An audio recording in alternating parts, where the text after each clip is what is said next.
SMS do 0800, por exemplo, dizendo que teve uma compra no seu cartão, que você precisa ligar para o 0800 ou acessar um link, tá? Isso aqui é um phishing. Isso na verdade, é um smishing, um SMS phishing. Por quê? Ele está se passando por unidade confiável, um banco, um processador de cartão, algo assim, para causar um sentimento em você, usando uma técnica de engenharia social, que é extremamente importante, é causar um sentimento de ansiedade, no caso, já que é uma compra alta, para fazer que você realize uma ligação ou caia num link, e com esse estado emocional alterado, você passa a informação, passa o número do cartão de crédito, ou até mesmo as credenciais do banco, tá? Então, isso é um ataque clássico de phishing e está bastante comum ultimamente. Pode passar, Iago, por favor.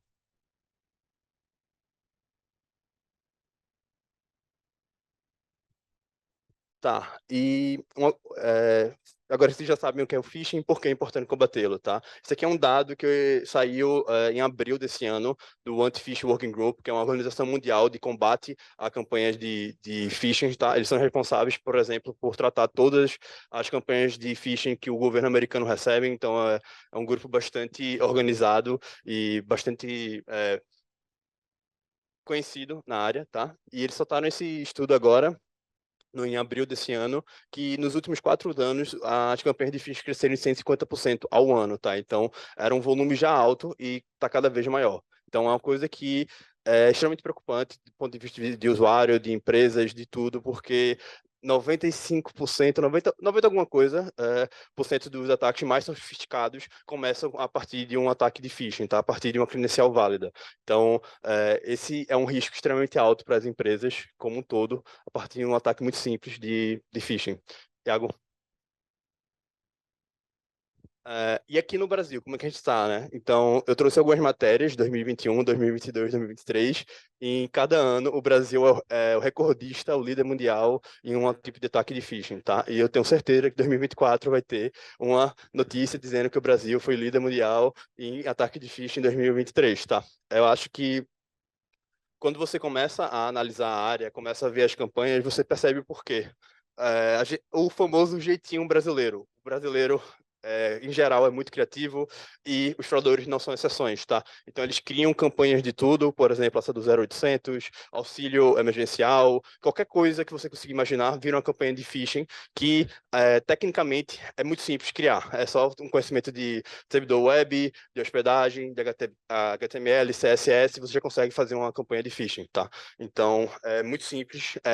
A barreira de entrada para fazer uma campanha de phishing é muito baixa e a necessidade de conhecimento técnico também é baixa para começar a iniciar nesse mundo. Então, é bastante popular aqui no Brasil. Tiago, pode passar mais uma vez? Tá. Outro conceito inicial aqui que é extremamente importante é segurança operacional, tá? Também conhecido como OPSEC, que é um termo cunhado pelos militares americanos durante a Guerra do Vietnã, mas já era, como posso dizer, conhecimento comum do militar na Segunda Guerra Mundial, na Primeira Guerra Mundial, que é basicamente manter a segurança da sua operação ou os segredos da sua operação. Tanto pode ser quando você vai, sei lá, e viajar de uma cidade para outra durante a Guerra do Vietnã, ou quem é que está com você no seu comboio, ou algo do gênero, tá? Isso era utilizado pelos soldados Vietcongs para conseguir informações e realizar emboscadas e ataques, tá? Então, esse termo foi cunhado durante a guerra e nada mais é do que processos e procedimentos para proteger sua operação. E por que eu estou falando de tudo isso? Porque antes de começar qualquer análise de phishing, vocês têm que ter em mente de que tem outra pessoa do outro lado, tem um ser humano que ele está ganhando dinheiro com isso, tá? Então a motivação é financeira. E se você for fazer uma análise de phishing para uma empresa ou até mesmo como um hobby e você derrubar uma campanha dessa, analisar uma campanha dessa, o atacante não vai ficar muito feliz, tá? Então, é extremamente importante que vocês se protejam, e essa parte da introdução é exatamente sobre isso, sobre como se proteger, sobre o que não passar para os adversários e ter essa consciência de que simplesmente analisar um phishing não é abrindo um navegador da sua casa, saindo pelo seu IP e dar todas as suas informações para o atacante, tá? Isso não é uma análise de phishing, você está simplesmente fazendo besteira. Se tiver alguma dúvida, pode falar. Se estiver falando muito rápido também, que eu tenho esse costume. Valeu. Vou tentar desacelerar aqui. Ah, mas vocês conseguiram entender até agora? Tá de boa, né? Se não conseguiu, pode falar que eu repito. Isso aqui é um exemplo, tá? Esse é um site, BrowserLeaks. Ele tem várias abas. Essa aqui é uma aba de IP, tá? Então, simplesmente, ao navegar no site, o servidor consegue várias informações sobre você. Por exemplo, qual sistema operacional você está usando, se é um Windows, se é um Linux, se é um macOS, qual o seu endereço IP, qual a sua geolocalização e qual a versão do seu navegador, tá? Tamanho da tela, você consegue várias informações. O próprio protocolo HTTP passa várias informações, como, por exemplo, linguagem do navegador, tá? Então, todas as informações você está passando para o servidor. Num servidor legítimo, isso não tem mal nenhum. Mas quando você está analisando um phishing, o fraudador, ele é detentor daquele servidor, então ele consegue ver aqueles logs. Então, ele vai ver que, ó, velho, o mesmo IP acessou minha campanha X, minha campanha Y, minha campanha Z, e todas as minhas campanhas estão caindo. Então, ele vai desconfiar que aquele IP ali é de um analista de segurança, tá? Então, ele vai, sei lá, ele pode descobrir quem você é de várias formas. Ele pode ter um insider numa telefônica, pode ter rolado um vazamento na telefônica, ele saber que aquele IP tá no nome do seu nome, no nome da sua mãe em algum momento. Então, é extremamente importante que vocês tenham essa preocupação com a segurança operacional de vocês, tá? Para acabar não entregando de bandeja para um atacante, para um fraudador, as informações essenciais da sua operação. Claro?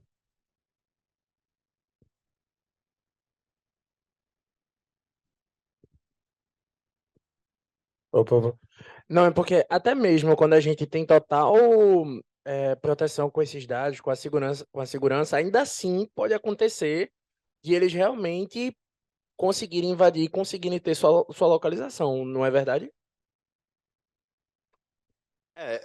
A gente usa segurança em camadas, né? Então, se uma camada falhar, a gente vai ter outra camada para nos proteger. Então, é extremamente importante que, por exemplo, eu vou falar um pouco mais disso à frente, mas você use algum tipo de virtualização, Pois porque comigo aconteceu, meu filho, não teve camada certa para me proteger, viu? é, aí você presta atenção agora, Iago. Talvez lhe ajude no futuro. É, mas assim,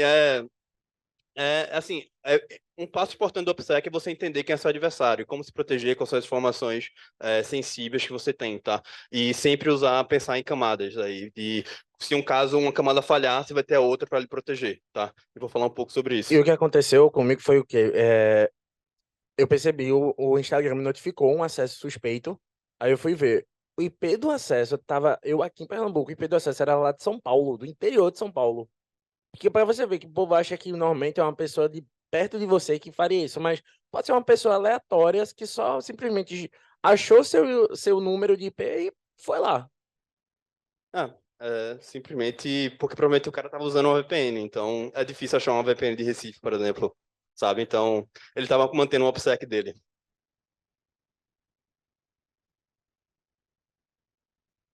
Esse aqui é só um zoom in, tá? Mostrando algumas informações. Por exemplo, eu tirei é, esse screenshot, estava utilizando um Mac, tá? Então, mostrou qual era o sistema operacional, qual a versão, qual era o meu navegador, que era um Firefox, um Mozilla, e tinha mais algumas informações do meu IP, minha geolocalização, que eu ocultei aqui, tá? Então, isso aqui é só mais exemplificando aí o que você consegue entregar só apenas navegando na internet.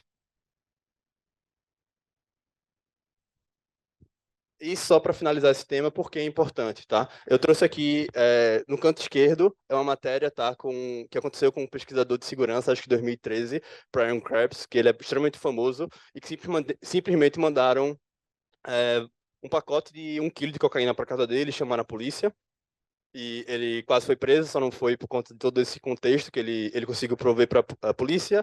E o último caso foi que simplesmente fizeram um ataque de spoofing no telefone dele, ligaram para o 911 falando que tinha russos na casa dele, estavam matando a mulher dele e a criança. Então o FBI simplesmente invadiu a casa dele enquanto ele estava tomando café da manhã.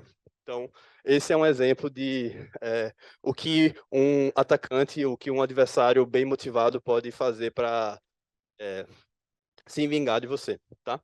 E aqui do lado direito da tela, alguns exemplos reais de coisas que o cybercrime brasileiro produz, como, por exemplo, cancelar seu CPF ou criar conta laranja com seu CPF, tá? Então, talvez não a SWAT bater na sua porta, mas você pode ter seu CPF utilizado para você realizar uma fraude numa conta laranja, tá? Então, por isso que é extremamente importante ter o OPSEC na cabeça e sempre pensar na proteção da sua operação.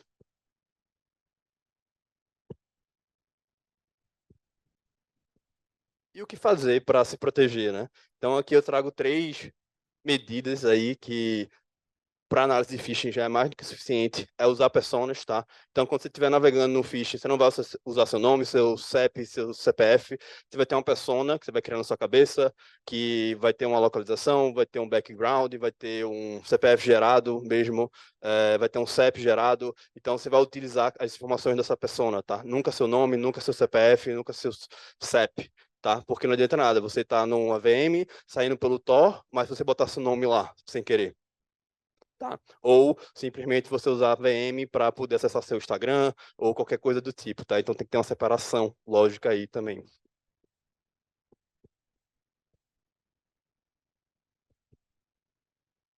Quando vocês estão fazendo a análise de uma campanha dessa de phishing, e aí vocês jogam a saída pelo Tor, não fica muito, tipo, não tem como verificar, tá sendo do Tor, então eu posso bloquear. Se ocorrer esse bloqueio, como é que vocês fazem para estar podendo analisar se tem um bloqueio? Perfeito. Tem algumas coisas que você consegue fazer, tá? Como a gente analisa de forma corporativa para cliente, etc., a gente tem várias saídas, tá? Então é padrão a gente trocar as saídas para poder testar. Então, se e a gente também vê o comportamento. Por exemplo, eu estou acessando um phishing e está redirecionando para o Google, redirecionando para o site oficial, ou está com uma página da Cloudflare dizendo que está offline, mas o IP que está lá embaixo está estático, tá? Então tem alguns indícios que eu sei que aquilo é uma página falsa, que o fraudador está tentando me enganar. Então, eu troco a saída, troco o uso agent, eu vou fazer uma série de procedimentos para continuar analisando aquela campanha. Beleza? Ainda não, Iago, um minuto. Ambiente virtualizado está extremamente importante, porque seu navegador pode estar com uma vulnerabilidade e mesmo você saindo pela sua rede, pelo Tor, pela VPN, ele consegue infectar seu computador, tá? Então é extremamente importante ter isso em mente. E por último, saídas anonimizadas, VPNs, Tor, qualquer coisa que você consiga utilizar que não ligue diretamente para você, tá? E eu vou falar um pouquinho mais sobre o que escolher, como escolher e por que escolher, tá? Iago, por favor.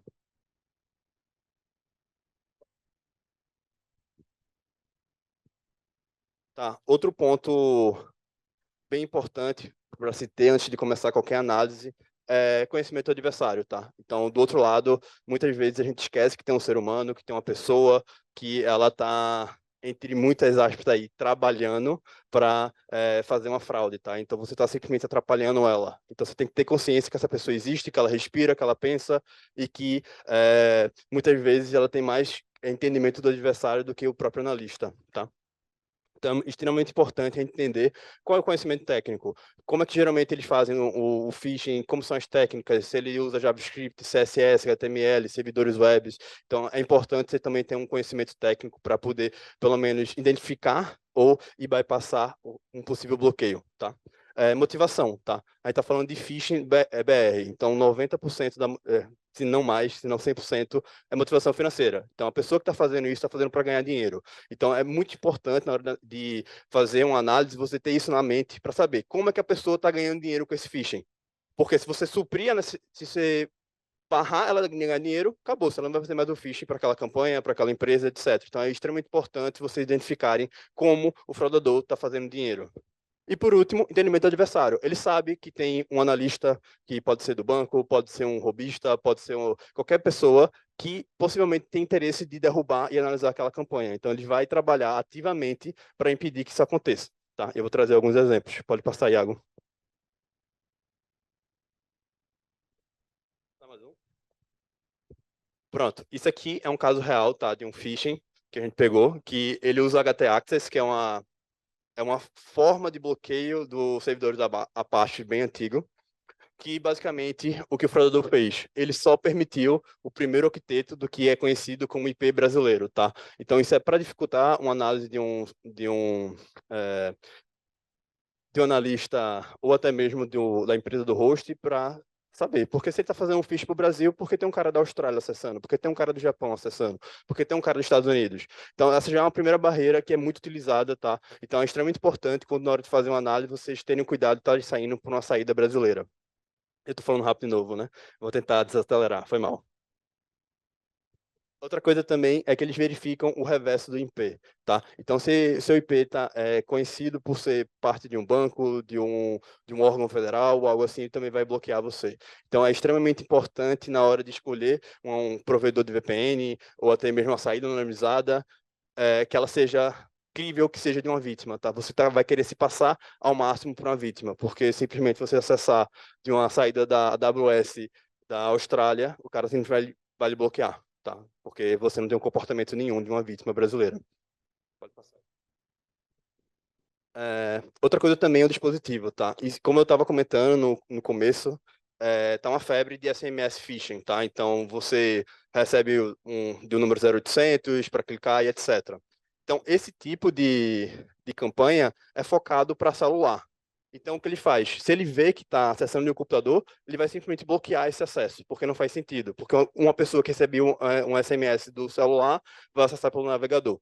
Tá? Então é bastante comum esse tipo de bloqueio e também para o sistema operacional. Então, se você está analisando você está usando um Ubuntu, um Linux para poder acessar a campanha, ele bloqueia, tá? Porque não é modus operandi comum de um usuário cair em phishing, tá? Usando um Linux, tá? Então, existe uma série de bloqueios por dispositivo para impedir que uma análise seja feita, tá? Pode passar, Iago.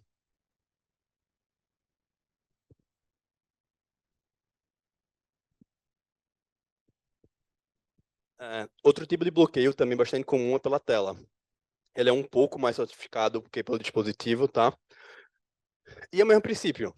Se você receber um phish do celular porque você está abrindo um desktop. Esse aqui é um exemplo real que a gente pegou alguns anos atrás, que basicamente quando você acessava pelo computador, ele dava uma mensagem de erro pedindo desculpa, que ele não estava disponível, mas quando você diminuía a janela do navegador para um tamanho similar de um tablet e um celular, ele aparecia a tela para fazer o login e você caía no phishing, tá? Então você tem que ficar bem esperto, porque eles estão, como eu disse, eles sabem que tem um analista analisando, então eles vão ativamente realizar técnicas, realizar procedimentos para impedir que você faça aquela análise, ou até mesmo para que caia. Porque como tu vai explicar para um cara na Inglaterra que está hospedando esse site lá, que é da empresa de host, que ele tem que diminuir a janela do desktop, que ele tem que acessar por um IP brasileiro. Então, até que ele consiga fazer todos os procedimentos, o phish fica mais tempo online, ou seja, tem mais vítimas caindo nele, tá? Então, são todas essas técnicas para dificultar a nossa vida. Pode ir. Tá, nessa parte aqui eu vou falar um pouco sobre como montar um laboratório, tá? Eu não vou dar muito tutoriais, mas sim uma ideia mais generalista, tá?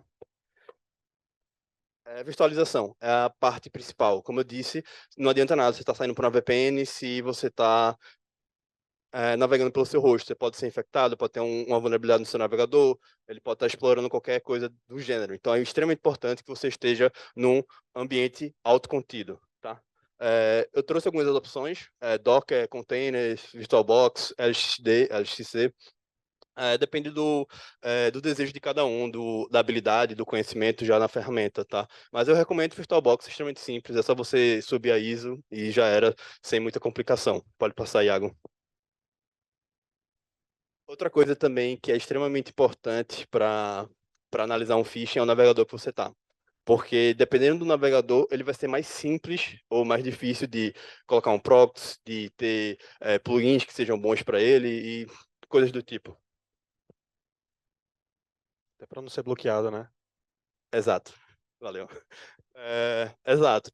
Eu prefiro o Firefox, tá? Por N motivos, que eu poderia passar a tarde todinha falando sobre, mas como a gente tem um tempo limitado, eu vou me limitar-se a 2 pontos. Os plugins, como é um navegador open source, tem uma comunidade bastante ativa, então tem vários plugins para segurança, e também é muito mais fácil você trocar o proxy no Firefox do que no Chrome. E a grande maioria dos navegadores hoje é Chrome-based. Então, o Chromium, o Brave, por exemplo, o Chromium são todos Chrome-based, então é difícil colocar um proxy no Chrome, ou trocar o proxy do Chrome, tá? Então, eu prefiro o Firefox por conta disso.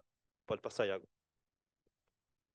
E aqui eu trago alguns plugins que eu recomendo. Não precisa anotar, não precisa tirar foto. No finalzinho eu deixei um link com tudo isso no Pastebin aí com um link para tudo e a descrição, tá?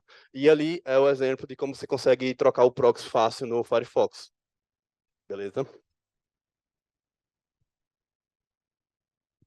E o último ponto do laboratório, né, que vocês precisam saber, é a saída anonimizada. Você pode usar uma VPN, contratar um ExpressVPN, um NordVPN, qualquer coisa da vida, você vai gastar dinheiro, tá? Então, no começo, não recomendo, recomendo o Tor. E vocês podem estar pensando, tá, mas toda vez que eu usei o Tor na minha vida, eu saí por IP da Alemanha, da Holanda, e você falou que é importante ter um IP brasileiro. Existe uma configuração no Tor, que é Xnode, que você consegue trocar e colocar qual país você quer sair. Tá? Então, vocês conseguem colocar BR. Novamente, no link que eu vou deixar no final, tem uma explicaçãozinha como fazer isso. Então, é só alterar essa configuração do Tor e você vai estar sempre saindo por uma saída brasileira. Tá? Então, isso já vai ajudar você a acessar a grande maioria dos phishings. E essa é a minha recomendação aqui para começar um laboratório. É extremamente simples. VirtualBox, todo mundo já usou na vida. Se não usou, tem vários tutoriais no YouTube. É muito simples, muito fácil. Unix, que é um sistema operacional já configurado para sair pela rede Tor. Tá? Então você não precisa instalar o Tor, não precisa instalar nada. Baixa, bota no VirtualBox, já está saindo pelo Tor. E você consegue fazer aquela configuração de sair com a saída brasileira, tá? E o Firefox, com aqueles plugins que eu mencionei anteriormente. Então, com isso, você já tem um laboratório muito bom, tá? Quase perfeito para poder fazer análise de phishing. E eu trouxe um caso que eu peguei hoje de manhã aqui, tá? Para exemplificar, para mostrar para vocês como é que faz a análise usando o laboratório e etc. Como não é um hands-on, eu vou passar um passo a passo, tá? Bem simples, que eu fiz para analisar. Pode passar, Iago.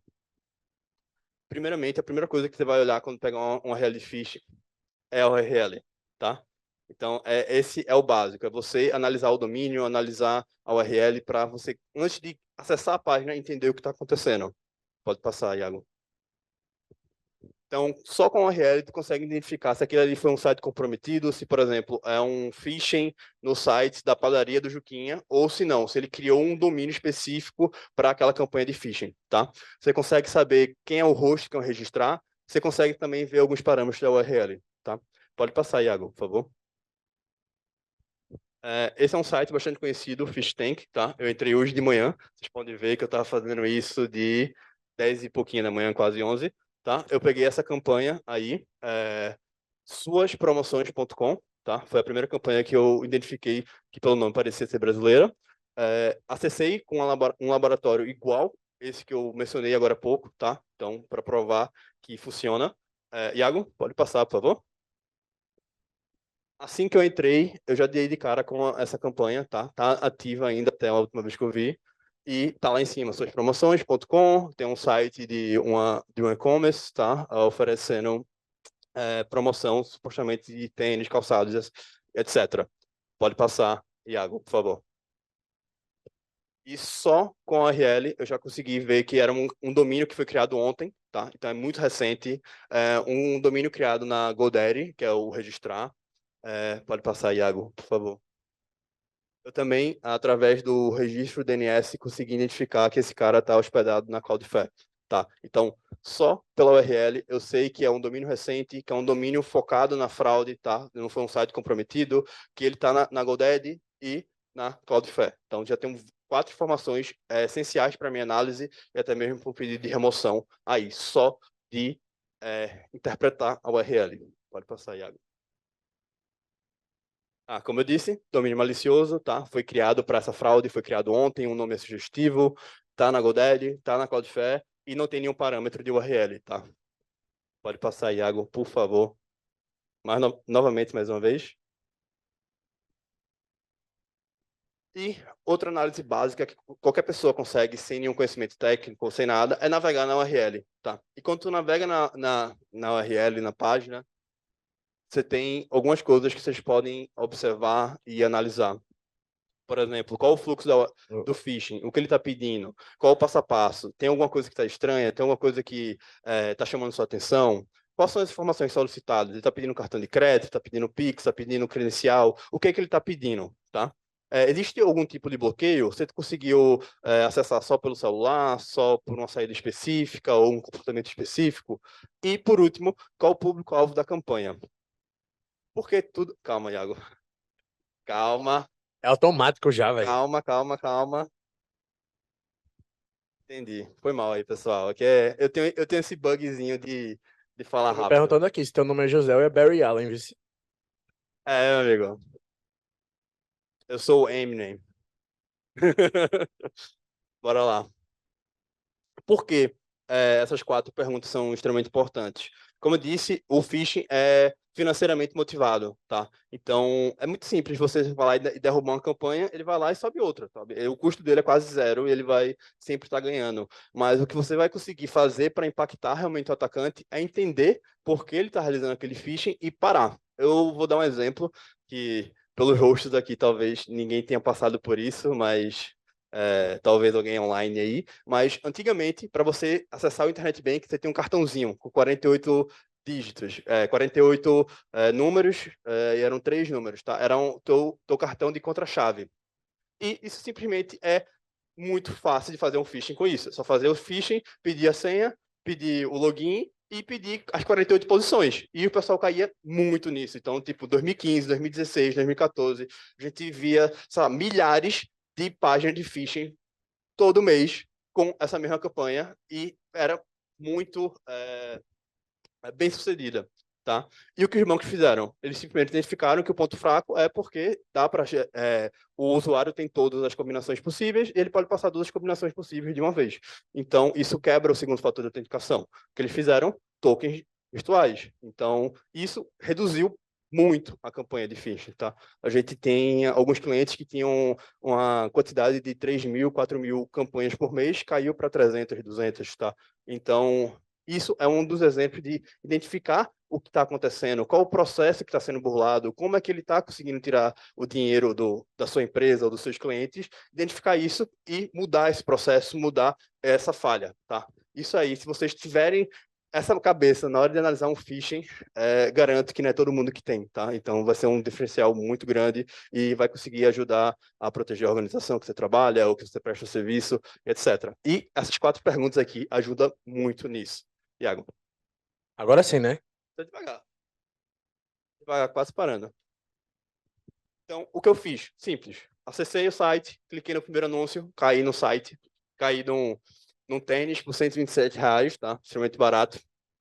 E eu fiz todo o passo a passo para navegar nesse site, tá? Meu objetivo era saber se esse é um phishing que era focado nos clientes desse e-commerce, se ele ia pedir um login, uma senha, ou se era um phishing genérico, como geralmente é de e-commerce, que ele só está usando o nome da empresa para poder impulsionar e atrair vítimas, tá? Então, eu entrei, fiz o processo e tá horrível, né? Tá meio claro, mas eu vou tentar mostrar aqui que simplesmente, ao clicar em comprar, eu fui para outra página, tá? Então, eu troquei de site, eu estou agora no nexuscheckout.com.br. Próxima coisa que eu fui ver, o que é esse Nexus Checkout? Eu descobri que é o Nexus Pay, é uma empresa legítima de processamento de pagamento, tá? Então, ou seja, o fraudador, ele tirou toda a parte de login, credencial, pagamento e terceirizou isso para um serviço legítimo. Então, ele está usando um serviço legítimo para aplicar fraudes, tá? Pode passar, Iago, por favor. Fiz o cadastro lá com a persona, caí na tela do Pix. E, nesse meio tempo, fui procurar no Reclama Aqui. E essa empresa, Nexus Pay, tem diversas reclamações, acho que 81, 82 na última semana, de casos como esse, que era uma página falsa, que ele foi lá, pagou e ficou lá o registro, NextPay não ficou o nome da página falsa, tá? Então, tipo, dá para perceber que é um modus operandi, tá? Então, o fraudador, ele está terceirizando para uma empresa legítima de pagamento toda a parte do processamento do pagamento, tá? E Isso aí é um caso incomum, interessante. Por que interessante? Porque agora, pode passar, Iago, por favor. Mais uma. Porque agora você sabe que isso é um site, um domínio malicioso, recém-criado, tá? Que está na GoDaddy e na Cloudflare. Você sabe que é um site que não está com bloqueio, tá? Eu testei com a saída do Tor da Noruega e não fui bloqueado. Focado no público geral, não é do e-commerce, então ele não pediu senha, não pediu credencial, então é um público geral. E ele utiliza um processador legítimo de pagamento. Por que tudo isso é importante? Porque isso aí é o básico para você saber sua análise. Você já sabe a estrutura do phishing, já sabe onde o phishing está, já sabe o que ele pede e você já sabe como impedir esse phishing de acontecer. Como? Pessoal, deixa eu finalizar. Eu vou pedir o takedown para o GoDaddy, para a Cloudflare, e eu vou notificar a NextPay. Qualquer uma dessas 3 empresas que eu notificar, que eu gerar um relatório e pedir para remover, já mata o phishing, tá? Então não adianta nada, o phishing está online se o processamento de pagamento não está processando o pagamento. Ele pode estar com o host ativo, mas se eu registrar, matou o domínio, ninguém consegue navegar, tá? Então, com essas 3 informações, vocês conseguiram, através de uma análise simples, vocês já conseguem fazer uma ação contra essa campanha de phishing, tá? Não, eu queria saber se tem, por exemplo, quando a página de phishing redireciona para uma página legítima, geralmente as reclamações o processamento do pagamento não funcionou, fica na página legítima ou tanto faz, assim, não tem tanta diferença. Tu entendeu a pergunta? Tipo, tentar formular melhor. Quando tem uma página de phishing e essa página redireciona para uma ferramenta legítima de processamento de pagamento. E aí a gente viu que tinha várias reclamações no NextPay. Geralmente, tem mais reclamações nessa página legítima por não estar funcionando do que por exemplo, na URL do phishing de fato. Eu acho. Eu vou tentar responder. Se não responder, você. Exato, perfeito. Responde logo a pergunta dele, foi uma pergunta que surgiu no chat. Aí responde logo a pergunta dele e depois essa. Responder do chat, porque eu já tenho na ponta da língua. Tá certo. No final vai ter um QR Code, tá? É só ler o QR Code e vai ter um TXT com toda a lista de plugins e tudo que eu mencionei aqui, tá? Então, Pronto. no final, eu vou deixar. É o último slide. E massa. Geralmente o que acontece é as reclamações caem para onde a vítima ela conhece, tá? Então, por exemplo, se ela fez um pagamento ali, ela provavelmente vai bater na porta na Netshoes e falar, olha, eu comprei um tênis, não chegou, vai bater na porta na NextPay lá, eu comprei um tênis, não chegou, tá? Então, bate na empresa legítima, tá? Então, isso. Não, bate nos dois. Assim, o principal prejuízo para o e-commerce que tem uma campanha de phishing não é financeiro, porque eles não têm obrigação nenhuma de cobrir esse rombo, é mais de imagem, tá? De saber de que estão utilizando a imagem deles para aplicar golpes e para fazer propagandas falsas. Então, empresas de calçados, e-commerce e etc., eles pagam empresas para identificar esse tipo de phishing e derrubar por conta do dano à imagem, tá? Então, geralmente, o que acontece é isso. Não sei se eu respondi, mas se não, mais ou menos. Tá bom. Não, relaxa, depois a gente conversa mais. E é isso. Você pode mandar para essas 3 empresas um pedido de remoção e qualquer uma delas seria efetivo, tá? Iago, pode passar, por favor? Pode passar mais uma? Tá. Eu espero ter conseguido concluir esses 4 objetivos, tá? Eu expliquei o que é um phishing, por que é importante estar combatendo e é um tópico bastante em alta. Conhecimentos iniciais para começar nas páginas maliciosas, OPSEC, o laboratório, plugins, saídas e coisas do gênero. Dicas para montar seu primeiro laboratório e entender as técnicas que os atacantes utilizam para verificar sua análise. Então, bloqueio por IP, por user agent, bloqueio por dispositivo, tela, etc. Tá? Iago, pode passar mais um, por favor? Já está acabando. E quais são os próximos passos, tá? Vocês saindo daqui extremamente motivados, chegaram em casa, baixaram lá, montaram, começaram a entrar no Fistan, começaram a pegar várias URLs e falaram, beleza, agora eu já fiz tudo que o Duval fez, eu quero evoluir meu jogo, eu quero fazer um passo adiante. O que eu faço? Análise do código-fonte, tá? Então, começa a entender o HTML, começa a entender o comportamento, como é que aquele fraudador está barrando você. É por lado do servidor? É um JavaScript? É um HTML? É o CSS, tá? Então, já peguei casos que era o CSS que limitava o tamanho da tela. Então, é importante estar analisando o código. Outra coisa também é analisar requisições que a página faz, tá? Abre a aba do modo desenvolvedor do navegador, aba network, mais simples, e você consegue ver as requisições que o site está fazendo através do seu navegador. Você vai entender para onde ele está indo, o que ele está fazendo. Para a galera mais avançada, abre o Burp, bota ele lá como intermediário e vai analisando as requisições, tá? Então, esses são os próximos passos. Com isso aqui, você consegue ser se você conseguir executar todos esses passos bem, você consegue ser um analista pleno aí de phishing, tá? A parte que é a final, que é um pouco mais difícil, é como colocar tudo isso no relatório. Aí isso aí já é outra palestra de 2 horas para falar sobre. Mas é isso, entender o comportamento, como bypassar bloqueios e pensar como que tirar a monetização daquele fraudador. Pode passar mais um, Iago? E como prometido, o QR Code é só escanear. Não tem malícia aí não, né? Quando Não, vê, não, só o pô. QR Code do Pix dele, tá ligado? Pra vocês fazerem. Mas é só confiar, pô. É só que você, você vai no Esse é o código navegador. do Pix dele, minha gente. Se liguem aí. Se fosse, seria bom, né? Tô precisando de um dinheiro. Aí, deixa eu abrir o chat aqui pra dar uma olhada. Aí a dica. Você vai, antes de ir para o site, o celular vai dizer. Você quer ir para o site, você vai ver que é Pastebin, então tá seguro. E é isso, pessoal. Obrigado. Agradeço. Esse é o último slide. Eu entendo que eu acho que eu falei um pouquinho acelerado em alguns pontos, mas quem tiver dúvida, pode ficar à vontade aí que a gente conversa. É isso. Obrigado.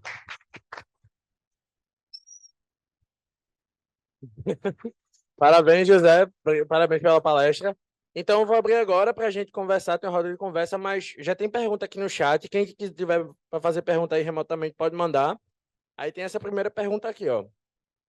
E no caso de e-mail, não sei pronunciar isso, tem como analisar as informações de alguma forma, sendo que um honeypot para um e-mail temporário faz sentido usando essa configuração do laboratório que mencionou?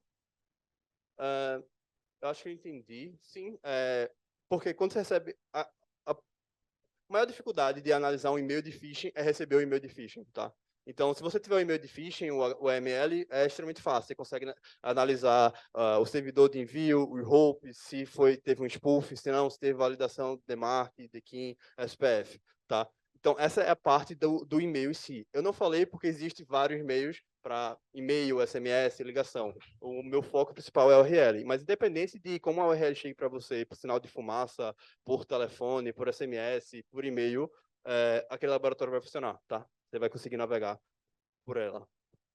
Tem essa segunda pergunta aqui, ó. O que fazer depois que a venda já foi realizada? A gente consegue rastrear ou é função da polícia e não nos cabe mais? É função da polícia. Assim, o que acontece, geralmente, a gente consegue suprir as informações para a empresa, tá? Para o departamento jurídico, para o departamento responsável, e ele que dá o procedimento final, tá? Então, se vai entrar na polícia e etc. Mas nosso trabalho aqui é analisar o URL e passar as informações dos indicadores técnicos e as informações de onde está o phishing, registrar, tudo isso para as áreas competentes, tá? O pessoal que está aqui presencialmente quer fazer alguma pergunta?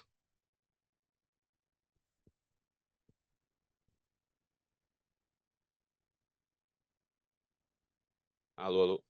Boa tarde, professor. Naquele laboratório que o senhor falou, com máquina virtual, sistema operacional diferente, e tudo, é indicado não fazer na própria máquina, né? Mesmo com o Tor, máquina virtual, VPN e tudo. Cara, assim, depende muito, sabe? Acho que para iniciar, acho que poucas pessoas aqui vão ter uma máquina exclusiva para análise, tá? Então, assim, 99% dos casos, para análise de phishing é o suficiente. Tu ter uma virtualização, tu ter acessar só da finalização, tu ter a visualização que é snapshot, tá? Toda vez que você finaliza a análise, um dia de análise, você volta para o estado anterior, tá? Isso aí já é proteção suficiente para tu começar a fazer uma análise de phishing, tá? Beleza. Então, não precisa ter um servidor dedicado ou uma máquina dedicada. Isso aí seria um cenário ideal, mas eu acredito que é um Pode cenário fazer em fora da casa, então. realidade da maioria. Pode fazer em casa.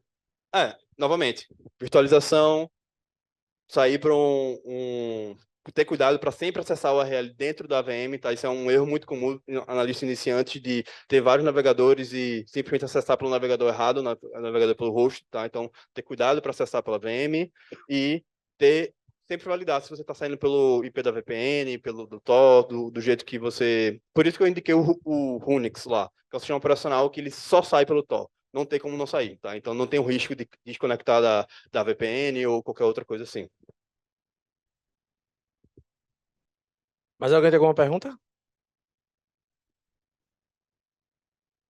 Desculpa.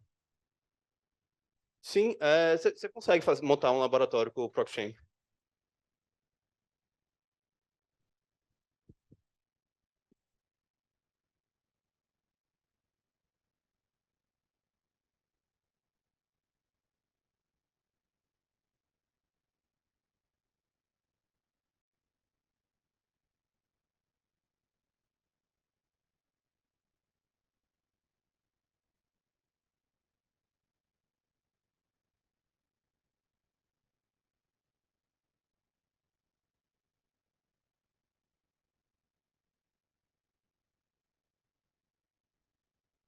Tá.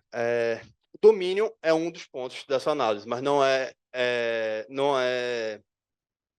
o único, tá? Então, tu tem que levar em consideração o comportamento da página, tem que levar em consideração tudo, como é que ela chegou para você, se ela tem um comportamento malicioso. Por isso que é extremamente importante navegar, fazer análise das requisições para saber o comportamento daquela página, tá? E vai ter casos que tu não vai saber se é um phishing ou se não. Então, se no caso, tu trabalha para uma empresa ou como fornecedor, tu tem a opção de simplesmente falar com a área responsável e saber, ó, isso aqui é da infraestrutura de vocês, não é, etc. Então, imagina que vou dar um exemplo. Tu tá com um domínio que é lá bank, internetbank.com e é de 1997. Tá lá. Beleza? É um exemplo muito extremo, esse aqui. E tu acessa ele e tem o site do XPTO. Beleza. Isso aí é um ponto. Então, tu tá num site, tá navegando no site com um domínio muito antigo. Mas tu vai acessar, tu vai ver como tá com esse host. Esse host tá numa empresa, sei lá, HostGator. Isso já é um ponto de preocupação, porque a grande maioria dos bancos, eles usam um WAF, tá? Akamai, Cloudflare, para proteger o IP real. Então, tipo, você, muito dificilmente, você estaria navegando no site de um banco grande e estaria com o IP exposto e estaria na HostGator, não no próprio bloco de IP deles, tá? Então, isso seria uma coisa que chamaria. Então, análise de phishing nunca é isso aqui e morreu. Você tem que levar todo o contexto para poder chegar e no final tu vai saber, não sei. Exato, vai ter que levar todos esses pontos, esses indicadores, e tem casos que tu vai chegar no final e fazer, pô, simplesmente não sei, vou ter que perguntar, sabe? Acontece, porque o time de marketing geralmente abre umas campanhas aí que é bem cabuloso você saber se é phishing ou não.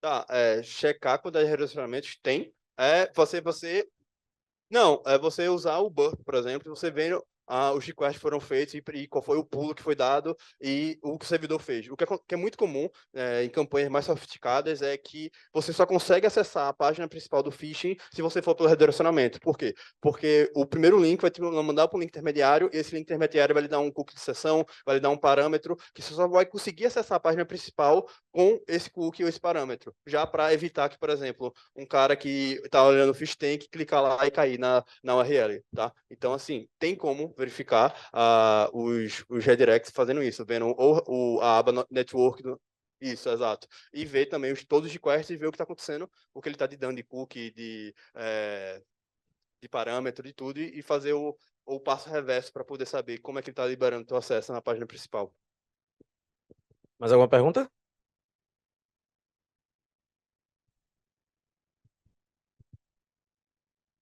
Alô, alô. Em relação ao takedown que tu mencionou, existe alguma ação mais efetiva que tenha destaque em relação ao takedown? E existe algo que uma pessoa física consiga fazer?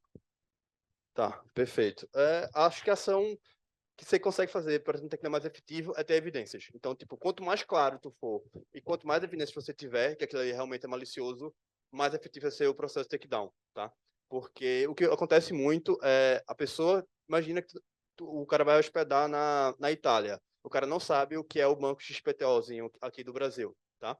E ele vai olhar e vai, geralmente, pode ser que ele usou ele não está usando a logo, mas está usando o layout e tal, ele não vai conseguir identificar isso. Então, tu vai ter que explicar para ele, ó, velho, isso aqui não é só simplesmente um abuso de marca, isso aqui não é um caso de direito, isso aqui realmente é um caso de abuso, tá? Porque os hosts, geralmente, eles se protegem. Eles só podem realmente tirar um conteúdo do ar de um cliente se for um caso de um phishing, um malware, etc. Se for um caso de simplesmente um site parecendo com o outro, é por departamento jurídico, eles têm que processar, então vai demorar muito, tá? Então, se você conseguir uma evidência contundente que aquele realmente é um ataque de phishing, você consegue ser muito mais efetivo. E qualquer pessoa consegue notificar, tá? Não precisa ser uma empresa.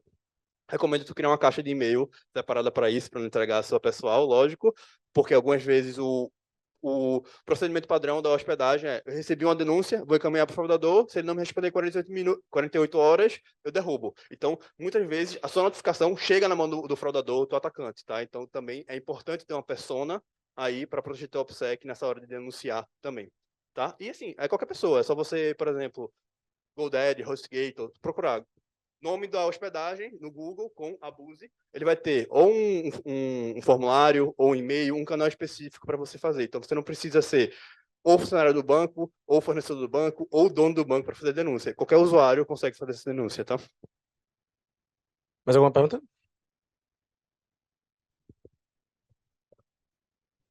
Boa tarde, meu nome é Gerson Castro, eu trabalho na Tempest. Eu queria saber se não é muita cara de pau, só botar um QR Code com ficha pra galera e com o escrito ainda, clique here. É, né? Engenharia social é cara de pau, né?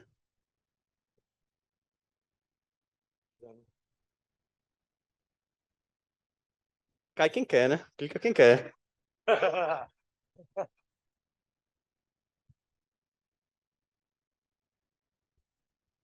Tá gravando isso, esquece não, isso. Eu falei alguma besteira? Não, eu tô falando que esse momento está sendo gravado, vai ser eternizado. Importante. Mais alguém quer fazer alguma pergunta? Dou-lhe uma, dou-lhe duas. Valeu.